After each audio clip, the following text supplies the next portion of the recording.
आज 8 सितंबर है, दिन सोमवार। आइए जानते हैं बिहार की 30 फटाफट बड़ी खबरों को। और इस न्यूज़ को आप किस जगह से देख रहे हैं, हमें कमेंट बॉक्स में ज़रूर बताएं।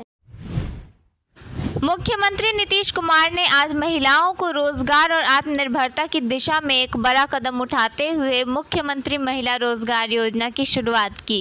बिहार सरकार का मानना है कि यदि राज्य के हर परिवार से कम एक महिला उद्यमी बनती है तो न केवल परिवार की आर्थिक स्थिति सुधरेगी बल्कि समाज और राज्य की अर्थव्यवस्था भी मजबूत होगी।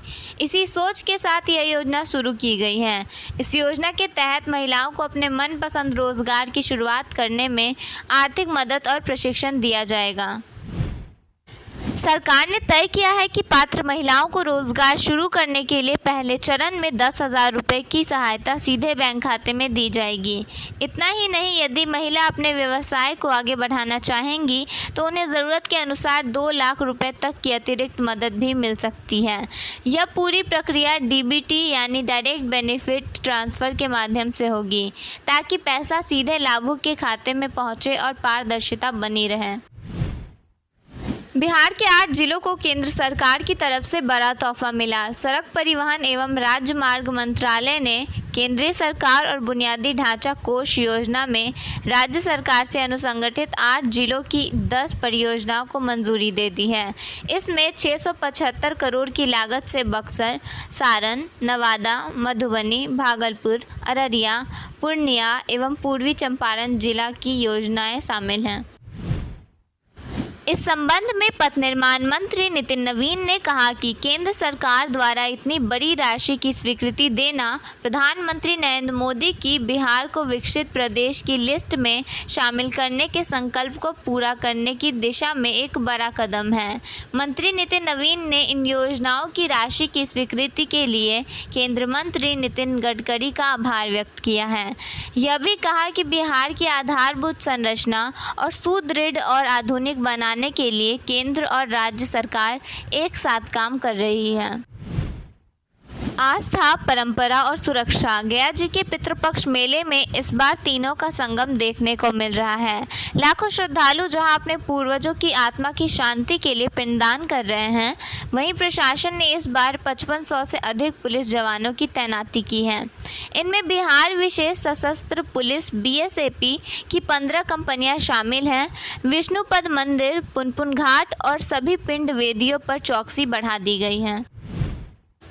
अब किराएनामे, बैंक गारंटी और ज़मीन की रजिस्ट्री जैसे दस्तावेज़ों के लिए स्टाम्प पेपर ऑनलाइन उपलब्ध होंगे।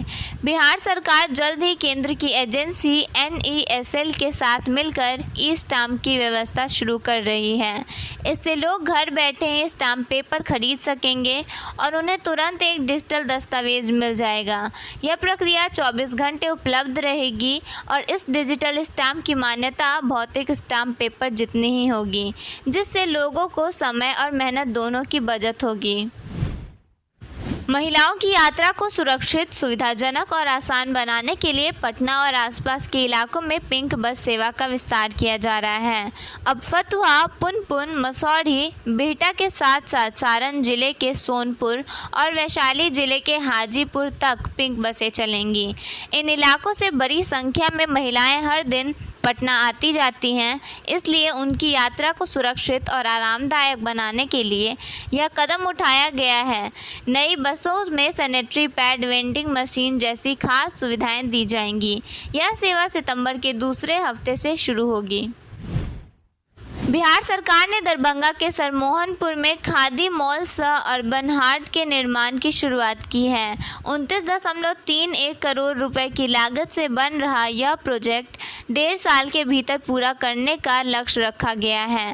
Khadi centre, food court, rooftop restaurant और स्थानीय उत्पादों की बिक्री जैसी सुविधाओं से सुसज्जित यह परिसर न केवल खादी वस्त्रों को नया बाजार देगा बल्कि स्थानीय कारीगरों और उद्यमियों के लिए भी अवसरों का नया द्वार खोलेगा। बिहार के लखीसराय जिले में देश का सबसे बड़ा बैटरी आधारित सोलर बिजली घर बनकर तैयार है। इस परियोजना को पूरा करने का लक्ष्य 2026 तक तय किया गया था, लेकिन समय से पहले ही इसे पूरा कर लिया गया है। सीएम नीतीश कुमार इसी महीने उद्घाटन भी करने वाले हैं। बिहार में होने वाले विधानसभा चुनाव में 2 एयर एम्बुलेंस की तैनाती होगी। चुनाव के दौरान राज्य की सभी 243 सीटों पर सुरक्षा के सख्त इंतजाम किए जाएंगे। इसके तहत राज्य के सभी 90,712 बूथों पर सुरक्षा बलों की तैनाती की जाएगी। बिहार के मधेपुरा जिले में आगामी 8 सितंबर को एक दिवसीय जॉब कैंप का आयोजन किया जाएगा, जिसमें Tata Motors private limited Madhepura की तरफ से विभिन्न पदों पर भर्ती की जाएगी। यह जॉब कैंप सुबह 10:30 बजे से शाम 4 बजे तक प्रखंड कार्यालय के पीछे संयुक्त श्रम भवन में लगेगा। पटना में मेट्रो प्रोजेक्ट अपने अंतिम चरण में पहुंच चुका है। यात्रियों की सुविधा और शहर की ट्रैफिक व्यवस्था को दुरुस्त करने के लिए जिला प्रशासन अब हर स्तर पर सख्ती बरत रहा है। शनिवार को डीएम त्यागराजन एसएम ने टीम के साथ पटना मेट्रो प्रायोरिटी कॉरिडोर का निरीक्षण किया और कई अहम निर्देश दिए। बिहार में गंगा का जल स्तर अगले सप्ताह फिर से बढ़ा दिखेगा। पहाड़ों में हो रही बारिश और हथिनी कुंड बैराज के पानी से इस बार यमुना में उफान का कारण बना है। यमुना का पानी प्रयागराज के निकट गंगा में फैल रहा है। वाराणसी में भी बढ़ा जल स्तर को देखते हुए पटना बक्सर में अलर्ट जारी किया गया है। मोदी सरकार के मंत्री चिराग पासवान की पार्टी लोजपा रामविलास भागलपुर जिले की 7 विधानसभा सीटों पर अपनी तैयारी में जुटी है। लोजपा रामविलास के प्रत्याशी नाथनगर, कहलगांव और भागलपुर नगर सीट पर वर्ष 2015 और 2020 के चुनाव में अपनी ताकत दिखा चुके हैं। बीते चुनाव में यहां 7 में से 5 सीटें एनडीए ने जीती थी।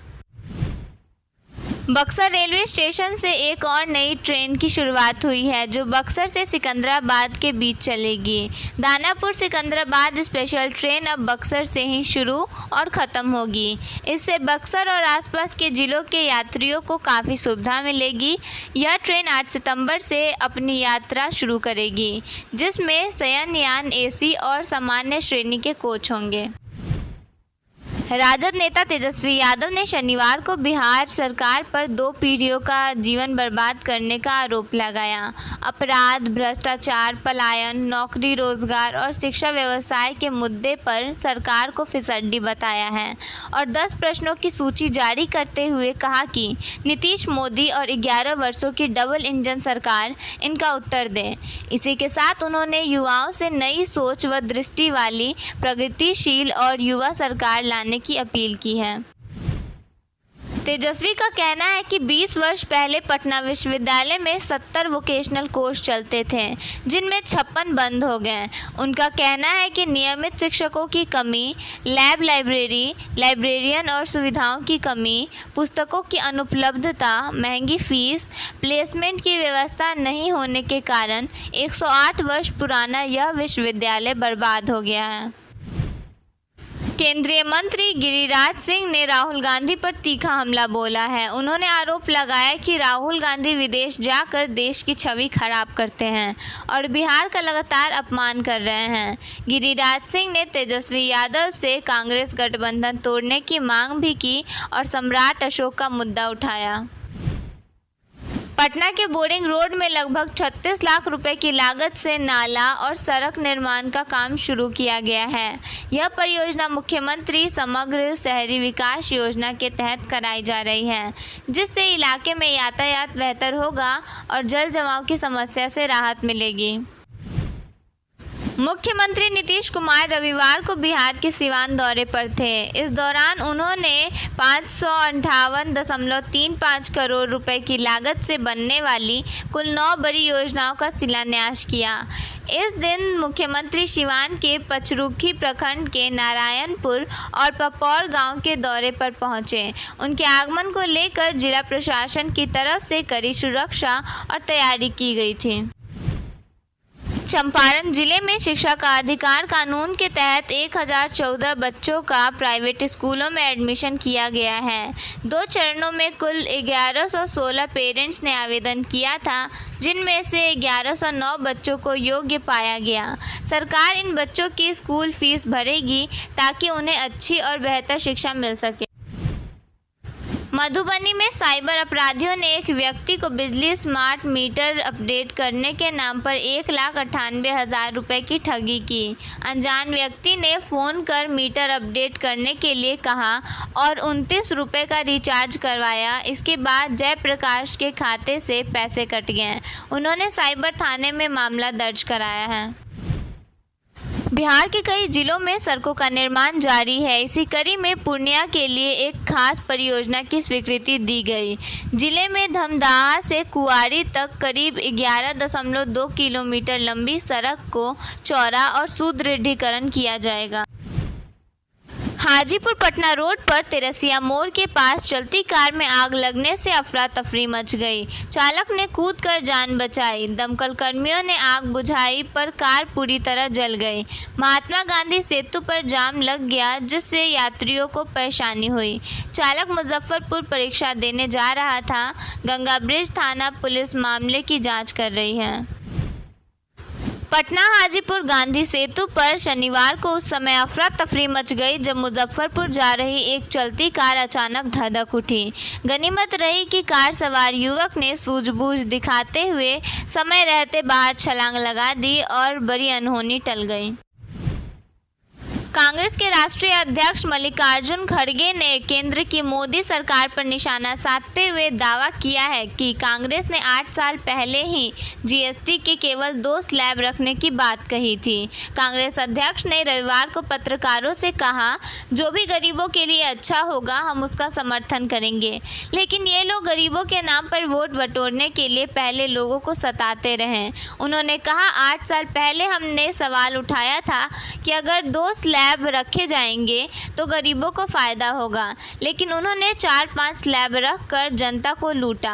मल्लिकार्जुन खड़गे ने प्रधानमंत्री नरेंद्र मोदी पर निशाना साधते हुए कहा, पंडित जवाहरलाल नेहरू के समय से लेकर अब तक हमने गुटनिरपेक्ष नीति अपनाई है, लेकिन मोदी जी ने आकर ट्रंप मेरा दोस्त है, फिर एक बार ट्रंप जैसी बातें बोलकर देश और दुनिया का माहौल ख़राब कर दिया। जीएसटी काउंसिल की 56वीं बैठक में जीएसटी की नई दरें मंजूर की गई हैं। इसके तहत अब 12% और 28% के स्लैब को हटाकर 5% और 18% कर दिया गया है। वहीं लग्जरी और शीन गुड्स पर 40% का नया स्लैब जोड़ा गया है। जीएसटी में किए गए ये बदलाव 22 सितंबर 2025 से लागू होंगे। भारत सरकार ने यह बदलाव ऐसे समय में किया है जब भारत अमेरिका के साथ टैरिफ वॉर में उलझा हुआ है। इससे अमेरिका को होने वाला भारतीय निर्यात प्रभावित हुआ है।